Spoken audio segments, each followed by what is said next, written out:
Have you ever met someone who seems to just be able to do twice or 3 times as much stuff as you can in a day and a week? How do they do it? It's because they're more productive. I scoured the entire world and I researched and I talked to Ivy League graduates, millionaires and billionaires, some of the most productive people on this earth, people who really can get a lot done in a day. And I really learned how they did it. I wanted to share with you 10 little hacks. I call them hacks because it's social media cool, but they're not really hacks. They're timeless principles for productivity. And I want to share these with you. And even if you're a millionaire or you're already doing fairly well, I think there's certain things I've picked up specifically by studying the people at the top of the top that even you could learn something from, because they do things on a even higher level. Now let me first just address why people are able to do much more than you. Quite frankly, you aren't as self-aware as you should be on all the things you're wasting your time doing. And there are plenty of people out there who are living twice or 3 times the life that you live. They literally do so much in a day and cut out all the distractions that they actually live lives that would rival you living 3 lives. Why? Because you're not even aware of how much time you waste on a daily basis. Trust me, I've mapped it out myself. And that brings us to number 1. Be as essential as you can with your time. Richard Branson, Warren Buffett, these people are both billionaires, and when you study how they do their thing, they make their calendars as simple as they can. Warren Buffett makes his calendar as simple as possible, and Richard Branson, he hires other people to do all the other stuff, people who can do that stuff better than him, so that he is focused on the bare essentials that only he can do at the highest of levels, which is the high level strategy of the business. Warren Buffett, very similarly, he has very little, if any, business meetings. He cuts out his day, so it is very essential, and he does what he does best, which is use his incredible business mind and 50 years of business knowledge to understand the higher level long-term strategies of the business. All the minor and small things are cut out. Here's a challenge that I challenge you to do that I have done. Map out every single minute of your day. Every time you do something, map it out. From 2:05 to 2:15, I checked email. Do something like that. I did this for a week and the results were staggering. I thought I was being productive, and I realized that it was 5 minutes here, 7 minutes there, 15 minutes here. But when you add it up, I realized I was slacking off by going on social media or something else. 5 minutes here, 17 minutes here, 15 minutes here. And when you added all of that up, a large embarrassing portion of my day was spent wasting time on entertainment. And that's the thing. Most people are so unaware of how much time that they waste, and they're really being quite unproductive. Even if they are at work, they're not being paid really for 8 hours of work. So that's the first thing. 2, find out what environment and personality you are. Again, it goes back to self-awareness, so that you can do the best. Now, this one is so key and so subtle. It really took me a while to learn this and really figure this out and see the common themes among successful people. Basically, some people, they like loud and noisy environments, so that's where they're most productive. Others, like me, prefer complete silence so you can focus and concentrate. Figure out what works best for you. Also, are you a morning person? Are you a night person? Some of that can be switched around. Some people say that's just an excuse. Everyone's a morning person if you would just do that. That may be the case. You can still wake up early in the morning rather than oversleep, but you might find that you're more productive during the night. A lot of people are morning people and they're most productive in the morning. So set time in your calendar to do the best work you can at the most productive time of your day, whether it's in the morning, in the afternoon, noontime, whatever. Number 3, stop multitasking. There's a lot of studies done, which I will link in the article down below. If you want all the details on the studies, I wrote it in the article that's a counterpart to this video. And basically it showed that multitasking worsen your productivity. It made you lose focus. It made you perform a lot worse than you thought. And there's all these studies done on millennials who do this. And being a young millennial myself, I did this, and it wasn't as hard as I thought to cut out. And I recommend you do it too. Number 4, find the things that are most important and do those immediately. Now, here's the key distinction. Most people do the things that are important and urgent, but they don't do the things that are important and not urgent. You have to set time aside on your calendar for the things that are not urgent but important as well. Those are the ones that are much easier to procrastinate on. Number 5, eliminate distractions. Simple but very effective. Same thing with the whole social media distractions adding up, chunks of time. On their own, they just seem like 5-minute distractions. When you add them together, it can be something like 3, 4, 5 hours per day. So why do distractions hurt so much? Whether it's someone tapping you on the shoulder, whether it's your coworker asking for something, or you taking a lunch break and getting distracted by the street performer, it gets into what I like to call start-stop mentality, which means that on top of the distraction, there's all sorts of friction time involved where you have to stop what you're doing, and then once you're done, you have to re-engage with what you were supposed to be focused on, and that takes time to refocus and reconcentrate. That can be honed with meditation and other stuff, but it's better if you just set up your life and your environment so you don't have those constant unnecessary distractions to begin with.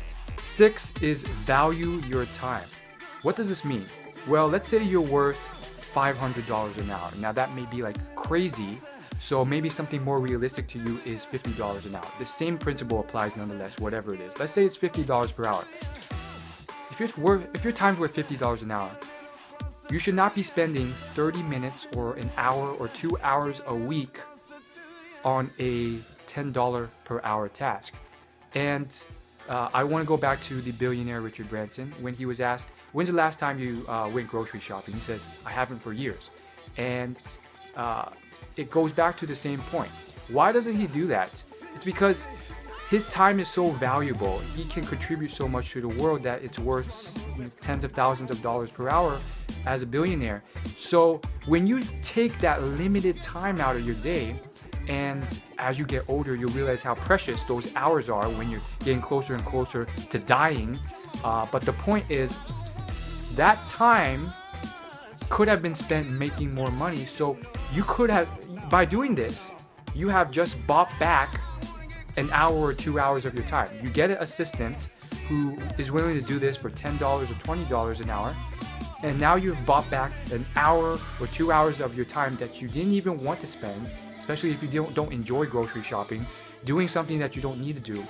So see how you can source out some of your work that's unnecessary. Now, if you're starting out in the workforce, you don't have that value yet. But keep this in mind as you move up in the workforce if you're not there. I'm assuming you're already there, so you know how to do it. And those small chunks can really add up. This is why Richard Branson has assistants for a lot of things he does. Calendar work, scheduling, interviewing, everything. Plan your time. Number 7 is plan your time.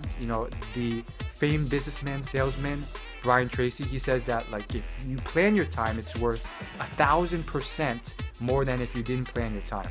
And the effects are 1,000%. Now, I don't know if you should go that far, if you really can go that far with it, but it can be true. A great example is if you go to a grocery store and you didn't plan out what you're going to buy. Now you're spending all sorts of wasted time thinking about it in your head, looking around, not sure where to go, very inefficient.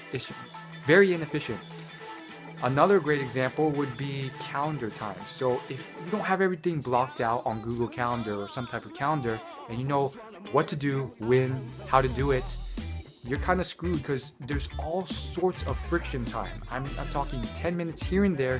Each time you have to think and remember and recall, what am I supposed to do? If you're just trying to push it all into your head and memorize it, that's not a good plan. 8, Do your number one most important task first at the start of the day. Very important, very effective, yet most. Number 8, do your number one most important task at the beginning of the day. Very simple, yet very effective, and yet most people don't do this. Why does this work? Why is this effective? Basically, it works because it channels this bigger mindset and this bigger understanding of the fact that you are the cause and driver of your mission and goals, rather than the victim who is influenced by the effects of others and the environment. Like, you have that choice. And if you walk into your day opening yourself up to spending your first hour or first moments of your day bombarded by other people's requests, other people's influences, other people's objectives and priorities that may not be the most important thing for you to do, then you are putting yourself as a victim and doing things that are not the most productive. The most obvious example of this would be probably email, or just going throughout your day or the first few hours of your day doing what other people are told or what they want. So why is email a huge culprit? Because usually most people emailing you have their own agendas, their own priorities, and a lot of this stuff, which you have no idea what it is, it's a mystery because you're opening these emails not sure what it is.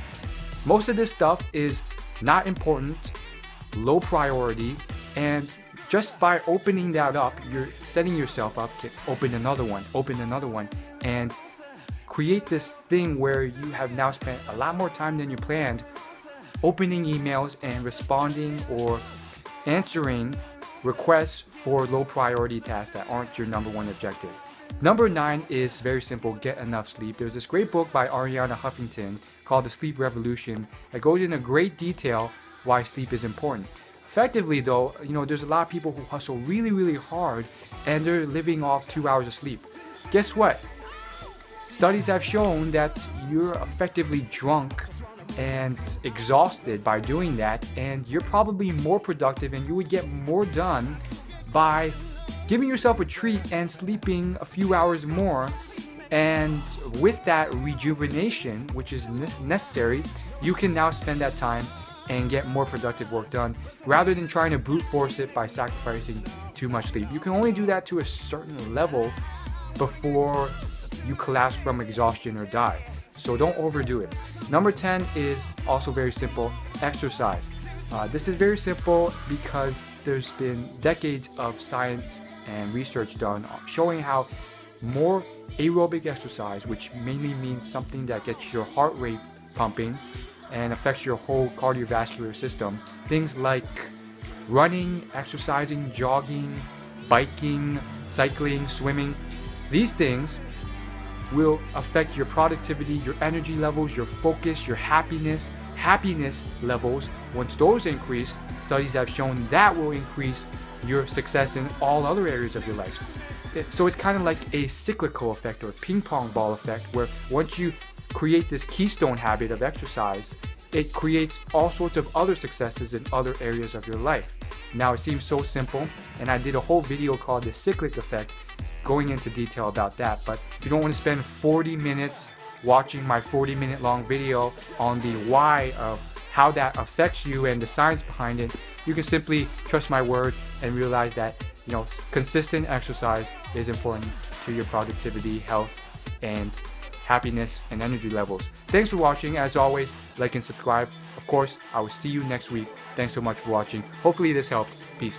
Hope you liked this video. Of course, if you're new to this channel is all about self-development and success. You can hit the subscribe button below for free updates every Thursday. Otherwise, I will see you in my next video.